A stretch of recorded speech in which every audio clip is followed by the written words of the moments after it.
Hi, it's Mr. P, the American Rebel, and I'm doing a campaign video on election reform. Now, ladies and gentlemen, this is a touchy one because, ladies and gentlemen, this is the reason why I question it so greatly.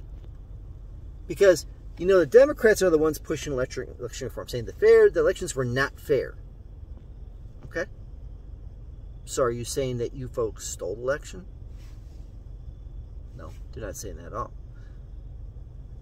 See, it's funny that they're pushing for election reform, especially when the controversy of all the controversial stuff that was going out about from the voting, from the votes counted and how they were voted and all that, that over half the United States basically protested against that election for whatever reason they thought, which is basically the same reason.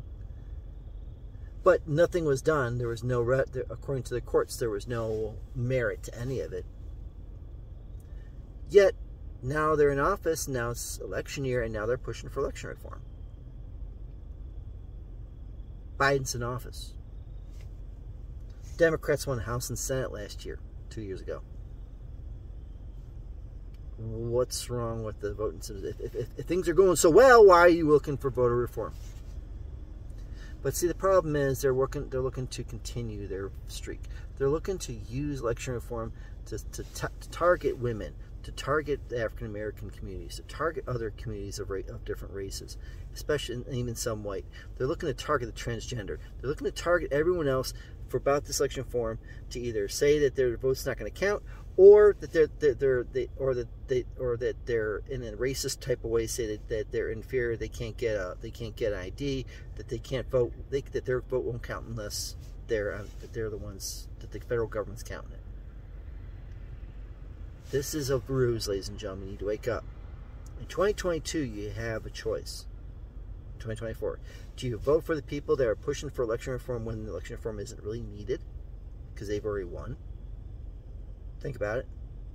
Pushing so they can further it because they know they're in that much trouble that they have to do something to put the odds in their favor. Voting them in, and then causing voting them in to promote this election reform, and thus further promote racism and other stuff on it. And then in President 2022, the same thing, either Biden, whoever, election reform. Or are you going to vote them out in 2022? Vote them out so that this election reform, the real people's voices be heard, and not the government, not the socialists and progressives and liberals of Washington and others, Democrats. And in 2024, vote for me, the American Rebel, where basically your voice will be heard, not counted.